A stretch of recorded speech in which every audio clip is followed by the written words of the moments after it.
The first time I made a guitar and had people play, I'm pretending I know all the answers, but I'm listening.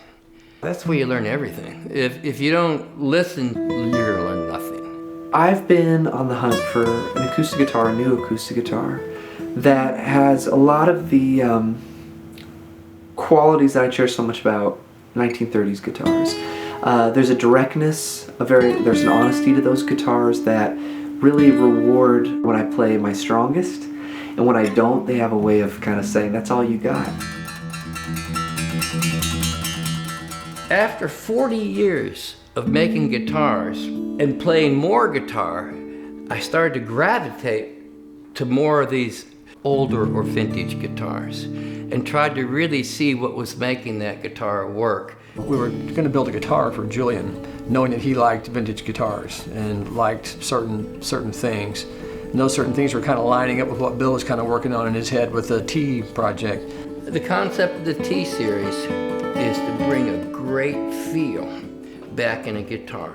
The same way he's chasing what he's chasing as a guitar builder, we're chasing with our music. Julian's involvement was really strong because when he started talking guitars, we didn't stop talking for 4 hours the first time we talked. I'm thinking, you don't like my guitars? He goes, oh, I do, they're great. But I don't think that this note should be in this note. And this, I said, I get it. Bill has an amazing way of interacting with players. His language is his own, and when he interacts with musicians, I think he really is able to open his whole world up to the way we as players talk about these things. And he can take that and he can translate that into his own language, which is key.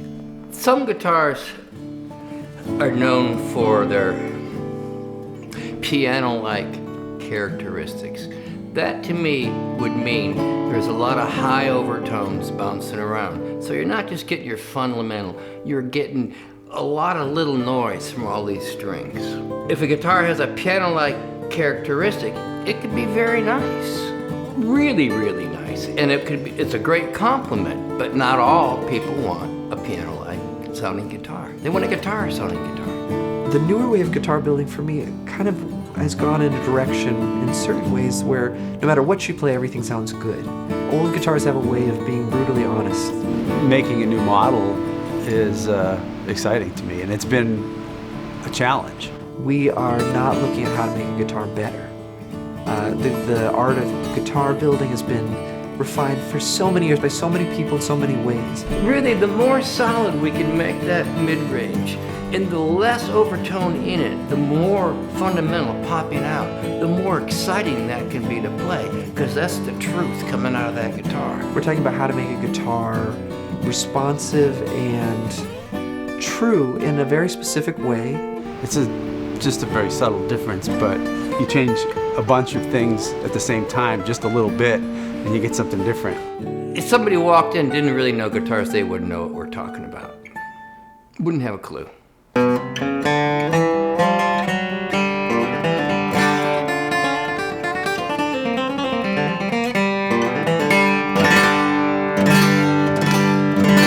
Yeah, I think the thing that sticks out to me most, just as a player, is the way the neck feels. It feels different, and I'm not sure what this is modeled after.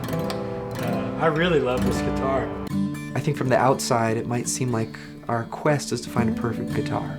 You know, a guitar that does everything, that leaves us wanting nothing more. And in reality, a lot of my favorite guitars that I've ever played are unusual. They have a character to them, and they're not perfect. And they've got lumps and bumps, and they've got things that really force me as a player to kind of bring my best self forward. You know, so they're instigators.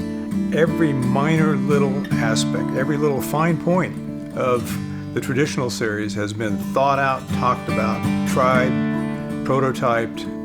The new cases, I think, are so thoroughly thought out.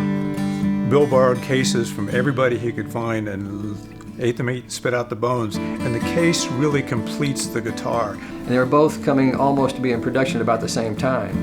And there was this perfect, almost marriage of this kind of traditional series guitar with this case, which is designed after these cases in the 20s and 30s. There's really quite a demand for original vintage cases for original vintage guitars, and folks who like replicas of the vintage instruments would also like a replica of the vintage case. And Bill has set his sights on manufacturing a case that's just like the original ones. You pull it out of the case and it just feels light. It's got the right weight. There's no extra mass in it. It's not top heavy, not bottom heavy. And as you hit it, it pops. You don't understand why, but if you play it, you smile. It almost doesn't matter what we did behind the scenes. All that matters is once they pick it up, they know they love it, and that's all. When I pick up a guitar, I want to enjoy it, have it low, and just, you don't want to stop playing it. If you don't have that, you don't have a guitar.